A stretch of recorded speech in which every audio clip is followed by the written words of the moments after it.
Hello and welcome to Todd Rolls Dice, where we're taking a look behind window 21 of our Grotmas Calendar.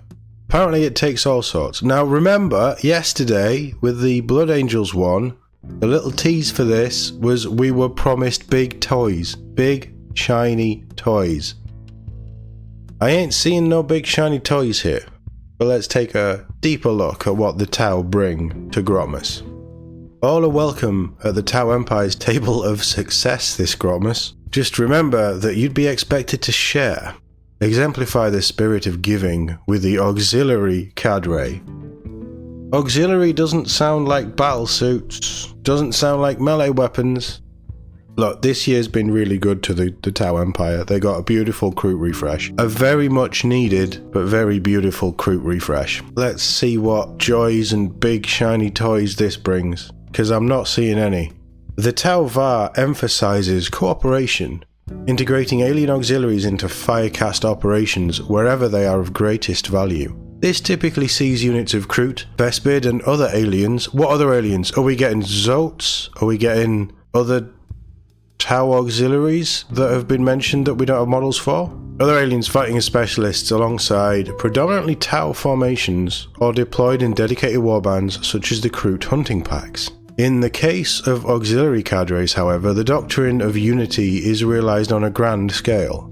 Those forces comprise a majority of alien auxiliaries, they're all alien auxiliaries, fighting alongside limited numbers of Tau specialists in heavy combat assets and provided with overall Tau strategic command. Such integrated cadres provide versatile response forces to plug gaps in Firecast lines of battle, blunt enemy aggression in dense terrain, and selflessly act as lures in Grand Kayun ambushes to spare valuable Tau lives. I thought everybody was equal in the greater good. Obviously not. If you're not blue, you're not special, it seems. That's an incredibly imperial view of the world, isn't it? Tau Empire. Oh, holier than thou, Tau Empire.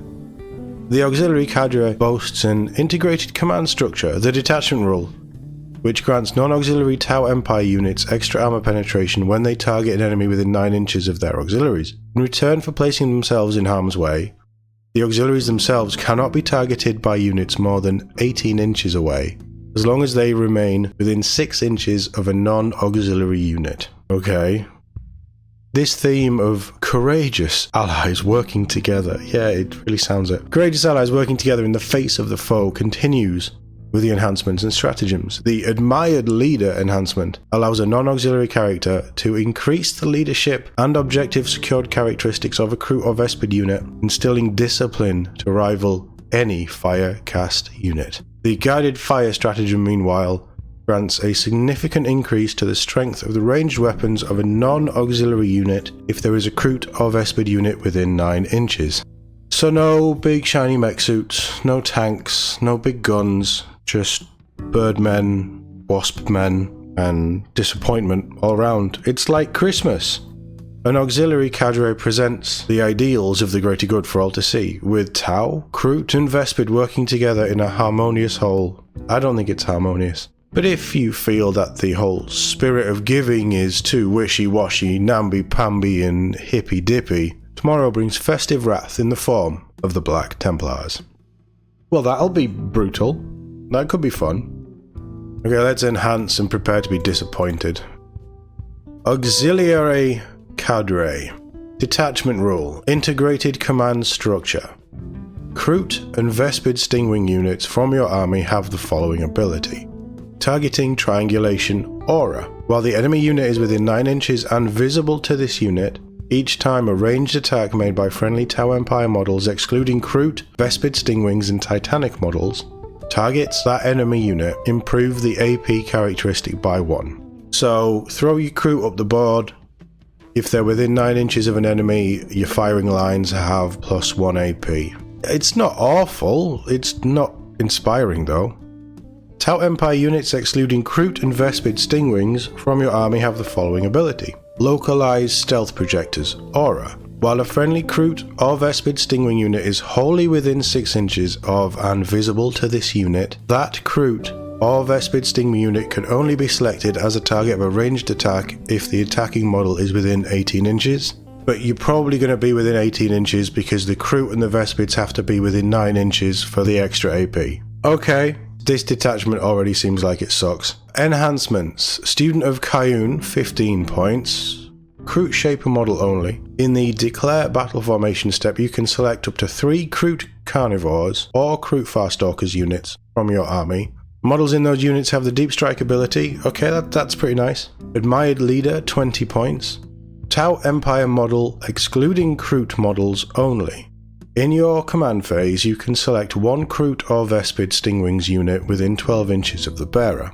If you do, until the start of your next command phase, improve the leadership characteristic of models in that unit by 1. And while that unit is not battle shocked, add 1 to the OC characteristic of models in that unit. Situational, 20 points, sounds like a lot. Fanatical Convert, 10 points. Kroot model only. The bearer's unit has the For the Greater Good ability, see Codex Tau Empire. I don't know what that is. I don't think it's going to save this detachment. And finally, Transponder Lock module, 25 points. Tau Empire Walker model with the Deep Strike ability only. Okay, that's a lot of specifications. Do they even have walkers? The bearer's unit can be set up using the Deep Strike ability in the reinforcement step of your first, second, or third. Of course, their mech suits are probably walkers, aren't they? And they probably have Deep Strike. Okay, so you can use the Deep Strike ability in the reinforcement step of your first, second, or third movement phase, regardless of any mission rules. During your first movement phase, when you set up the bearer's unit, it must be set up within 12 inches of 1 or more friendly Kroot or Vespid Stingwings units, and not within 9 inches horizontally of 1 or more enemy units. Okay. Am I missing something, or is this just rubbish? Stratagems. We have 3 battle tactic and 3 strategic ploys, and they're all 1 CP. Experimental modifications. When your shooting phase or the fight phase, target 1 Kroot or Vespid Stingwings unit from your army that has not been selected to shoot or fight this phase. Effect until the end of the phase, improve the armor penetration characteristics of weapons equipped by models in your unit by 1. It's a nice to have, but it's specifically on Kroot and Vespid. Vespid might have good armor pen, but I wouldn't think that the Kroot do. They do have that melter rifle though, so that could make the melter rifle units awful. Multi-sensory scanning. When your shoot phase or fight phase, target 1 Tau Empire unit from your army that has not been selected to shoot or fight this phase. Effect until the end of the phase, each time a model in your unit makes an attack, reroll a wound roll of 1. If it is a Kroot or Vespid Stingwings unit, you can reroll the wound roll instead. It's really nice. Rerolling wound rolls of 1 is good. Rerolling a full wound roll if you're Kroot or Vespid is good, but you've got to be building into Kroot and Vespid. And if you're building into Kroot, you're probably going to run a proper Kroot detachment. And if you've got a load of Stingwings, well, you can only take 3 units of 10, so... Can you even buy Stingwings? Are they not out of stock again? Interlocking maneuvers. When end of the fight phase, target 1 Tau Empire unit from your army that was eligible to fight this phase. Effect. If your unit is not within engagement range of 1 or more enemy units, it can make a normal move up to 6 inches. Otherwise, your unit can make a fallback move. It cannot embark within a transport at the end of this move if it disembarked from a transport this turn. Okay, that's quite nice, I think. If you're not within engagement range, you can just move any unit in your army. Yeah, that's the best one we've seen so far, I think. Pheromone waypoints. When your movement phase, target 1 Kroot or Vespid Stingwings unit from your army that has not been selected to move this phase. Effect until the end of the phase, each time your unit advances, do not make an advance roll for it. Instead, until the end of the phase, add 6 to the move characteristics of models in your unit. Again, it's useful. Alien expertise. When your movement phase, target 1 Tau Empire unit from your army. Effect until the end of the turn, your unit is eligible to shoot in a turn in which it advanced. If it is a Kroot or Vespid Stingwings unit, until the end of the turn, your unit is eligible to declare a charge in a turn in which it advanced as well. The movement stuff is better than anything else in this so far, is all I'll say. That's not a bad one either. You can twin that with pheromone waypoints as well. And finally, guided fire. When your shooting phase, target 1 Tau Empire unit from your army, excluding Kroot and Vespid Stingwing units, that has not been selected to shoot this phase. effect. Until the end of the phase, add 1 to the strength characteristic of ranged weapons equipped by models in your unit. If your unit is wholly within 9 inches of 1 or more Kroot or Vespid stingwing units in your army, add 2 to the strength characteristic of ranged weapons equipped by models in your unit instead. I mean, it's quite nice. I'm thinking even basic fire warriors have strength 5 weapons. That bumps them up to strength 7, so you're basically a standard plasma shot, but they get all the... Yeah, that's guided fire is probably the best stratagem here.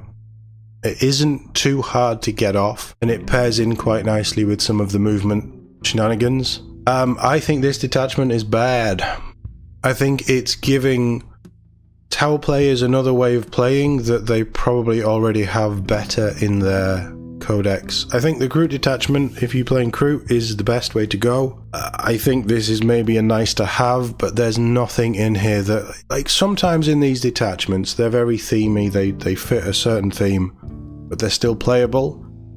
I think that this is trying to fill a hole that isn't actually a hole.